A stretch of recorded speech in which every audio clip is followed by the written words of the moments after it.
Assalamualaikum warahmatullahi wabarakatuh.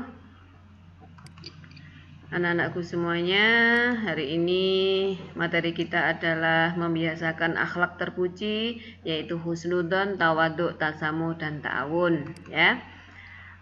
Sebelum kalian belajar tentang materi ini, kalian silahkan simak indikator pencapaian kompetensi yang harus kalian pahami di materi ini. Materi kita yang pertama yaitu husnudzon, ya. Husnudzon itu berasal dari bahasa Arab hasanun dan dzon.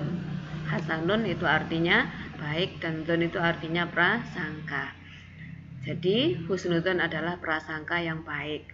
Menurut istilah, husnudzon itu adalah pemikiran yang positif terhadap manusia lain, bahwa setiap manusia itu pasti mempunyai kebaikan yang bermanfaat bagi yang lainnya. Dalam Quran surat Al-Baqarah ayat 237 disebutkan bahwa manusia itu tidak boleh melupakan keutamaan dan kebaikan.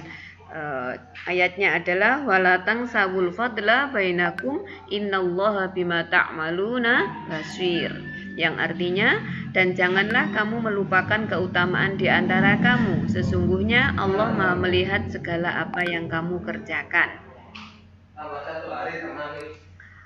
Berikutnya adalah dalil tentang perilaku husnudzon, ya. Dalil ini tidak menunjukkan perintah untuk husnudzon, tapi larangan untuk bersikap suudzon. Ya, su itu artinya tidak baik, berarti suudzon artinya prasangka yang tidak baik, ya. Jadi larangan untuk bersikap suudzon itu perintah untuk bersikap husnudzon. Jadi dalil perilaku husnudzon itu adalah ya ayyuhalladzina amanu jtanibu katsiran minadh-dhanni inna ba'dadh-dhanni ismun. Ya ayyuhalladzina amanu, hai orang-orang yang beriman, ijtanibu, jauhilah, katsiran minadh-dhanni, kebanyakan dari prasangka, inna ba'dadh-dhanni, karena sesungguhnya sebagian dari prasangka, ismun itu adalah dosa. Quran surat Al-Hujurat ayat 12.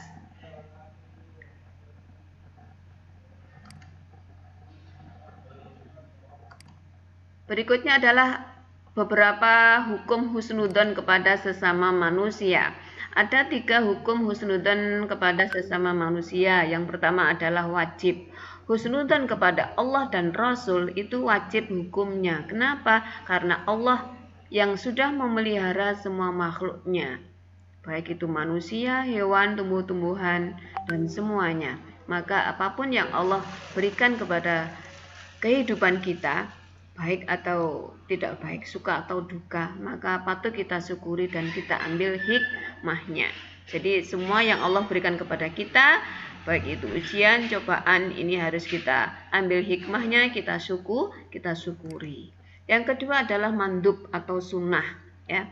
Jadi berhusnudzon kepada sesama saudara seiman itu hukumnya sunnah, ya. Kenapa? Karena saudara ini adalah teman seperjuangan seiman yang akan mewujudkan kebaikan melalui bidang dakwah dan amal-amal soleh yang lain. Yang ketiga adalah jaiz atau mubah, ya. Jadi hukum husnudzon kepada manusia, ya, itu adalah mubah, karena pada dasarnya semua manusia itu merasa saling membutuhkan antara satu sama yang lain. Kita ini makhluk sosial yang tidak bisa hidup sendiri. Kita pasti membutuhkan orang lain. Jadi kita harus berhusnudzon kepada orang lain.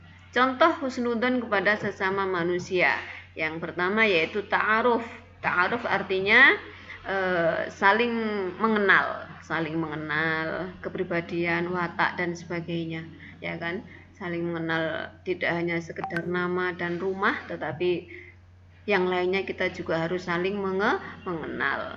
Mungkin berikutnya adalah saling memahami, ya kan? Antara teman satu dengan yang lainnya. Seperti di Quran surat Al-Hujurat ayat 13 juga sudah disebutkan, ya. Yang kedua, mau melaksanakan kerjasama, saling membantu. Dalam bahasa agama disebut ta'awun, ya, saling membantu antara satu dengan yang lainnya.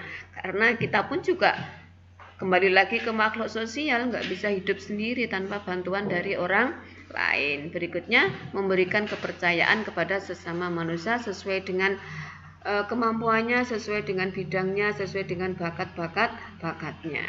Yang keempat, menerima dengan lapang dada masukan dari orang lain. Jadi kita itu nggak boleh merasa paling benar sendiri yang tidak bisa dikritik oleh orang lain. Karena kritik orang lain itu juga akan membangun diri kita menjadi lebih baik. Karena mungkin kita punya salah tapi kita nggak tahu. Yang tahu kesalahan kita adalah orang lain. Jadi kita harus mau dikritik oleh orang lain.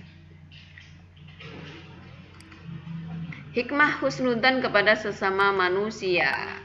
Ketika kita selalu berbaik sangka kepada orang lain, maka hati kita pasti akan menjadi tentram karena kita nggak pernah mengusik kesalahan orang lain. Yang kedua, memudahkan koordinasi. Kalau kita baik dengan orang lain kan kita gampang koordinasinya, ya kan?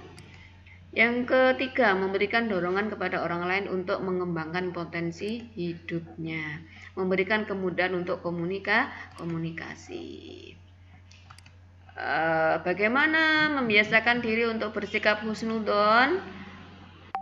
Ya, ketika kita ingin membiasakan diri bersikap husnudzon kepada orang lain, maka kita harus tidak mudah menerima suatu berita yang tidak jelas sumbernya.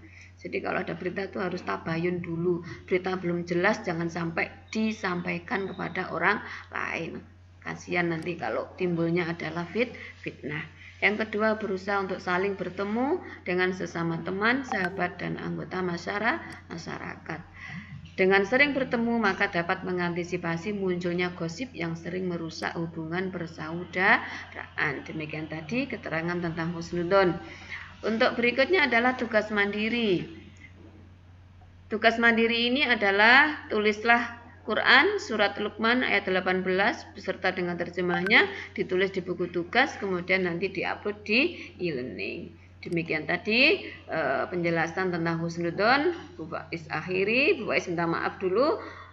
Bu Faiz akhiri, Assalamualaikum warahmatullahi wabarakatuh.